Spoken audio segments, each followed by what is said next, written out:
Good morning, everyone. On behalf of the San Diego County Prescription Drug Abuse Task Force, the San Diego County Medical Society, the County of San Diego Health and Human Services Agency, the Imperial County Public Health Department, and the Hospital Association of San Diego Imperial Counties, I'd like to welcome you all here today. I'm Eric McDonald. I'm the Deputy Public Health Officer for the County of San Diego, and we're here to talk about prescription drug abuse. Prescription drug abuse is the fastest growing drug problem in the United States. Deaths from drug abuse have been rising year after year for nearly 2 decades.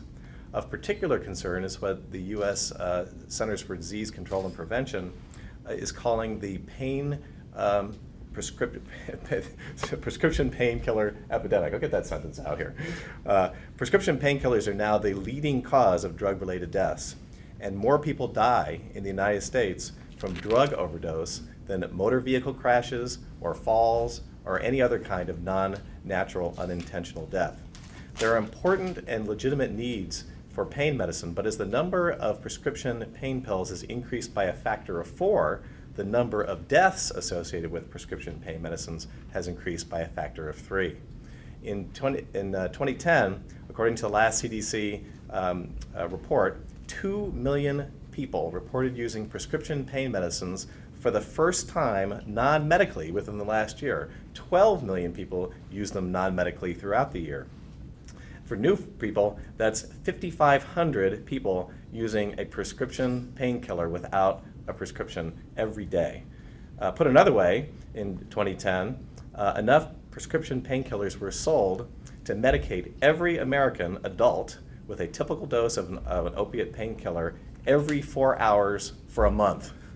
Although men are more likely to die of prescription drug painkiller overdoses, the gap between men and women is closing.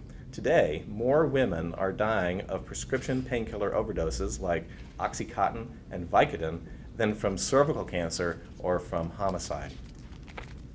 In 2012, 269 people in San Diego County died of prescription drug overdoses. That's up from the previous year when prescription drugs caused more death than motor vehicle crashes. And the majority of those overdoses were linked to prescription painkillers. To help find local solutions to this growing problem, the San Diego County Board of Supervisors created the county's Prescription Drug Abuse Task Force in 2008. This is a collaboration between medical, law enforcement, education, and legal leaders in the county. And among other things, the task force members have helped create new safe prescribing guidelines for hospital emergency departments throughout San Diego and Imperial counties. The guidelines were crafted by a cross-section of the medical community. The medical task force you see behind me included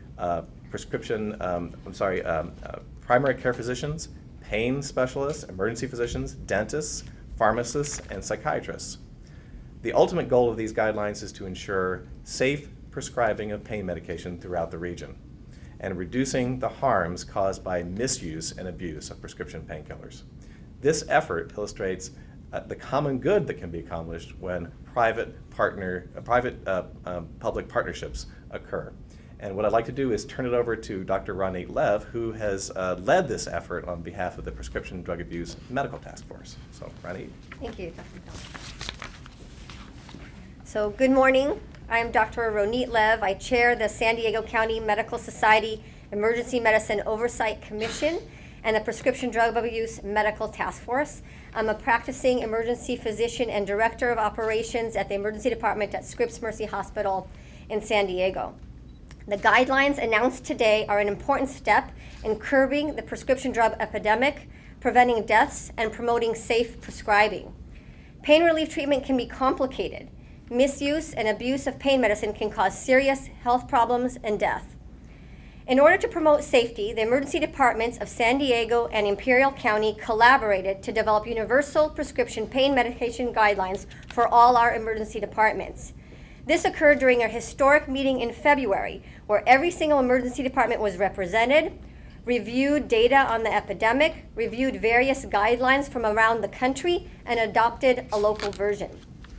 The guidelines for safe medicine prescribing in the emergency departments have 10 safety points, and some of these points include the following. Patients are advised that only one provider and one pharmacy should be used for treating pain. If you are already receiving pain medicines from another provider, the ER should not be giving you more. If prescriptions are needed for pain, we will provide a small amount. We do not want a lot of pills left over that could be diverted, wasted, and we want our patients to follow up with their doctor or clinic. We will not refill stolen or lost prescriptions. If a controlled drug is stolen, it should be reported to the police. Emergency departments do not write prescriptions from long-acting pain medicines such as OxyContin, morphine, methadone, or fentanyl. These need to be given by a regular physician or clinic. And finally, the emergency departments are encouraged to use a state prescription drug monitoring program called CURES, which tracks controlled substances and allows for safer prescribing. Everyone can help play a role in promoting safe use of medications. To prevent unintended medication reactions or death, you can do the following. Take medications only as prescribed, no extras. Never take someone else's pain medicines. Pills are not for sharing. They are a federally controlled substance. Don't mix pain medicines with alcohol. Don't mix pain medicines with tranquilizers. This could be dangerous. And lock up your pain prescriptions. Patients should know that emergency departments will always make it a priority to relieve acute pain and injury and help out. But these guidelines were developed to promote safety and minimize potential abuse, diversion, and deaths from prescriptions. Thank you. And now I'll hand it over to Judith Yates, our representative from the Hospital Association. Good morning. As Vice President of the Hospital Association for San Diego and Imperial Counties, I know physicians are uniquely positioned to help identify the potential abuse or diversion of painkillers, especially doctors working in our emergency departments, because as which of you know, the CDC has cited this as the source of the biggest source of our prescription drug, opiates. The Hospital Association is proud to be a partner with our medical community in this very forward-thinking effort in our state. Curbing prescription drug abuse is such an important public health issue, affecting not only the patients we all serve, but the entire population of our county. Unfortunately, fighting prescription drug abuse is not a new phenomenon for our hospitals. The hospitals we represent have been using CURES, formerly referred to by Dr. Lev, for years now, and still we see the problem growing. This is one tool. CURES is very important, but it's still one tool that we have to assist our physicians in tracking on this increasing phenomenon. These same hospitals have agreed now to distribute the safe pain prescribing and emergency departments guidelines. So now we've given our hospitals and our physicians a second tool in their arsenal, if you will. And in this tool, they can help to educate the very patients that they're seeing for many different reasons. Finding a solution to the problems associated with prescription drug abuse doesn't rest just with the medical community alone.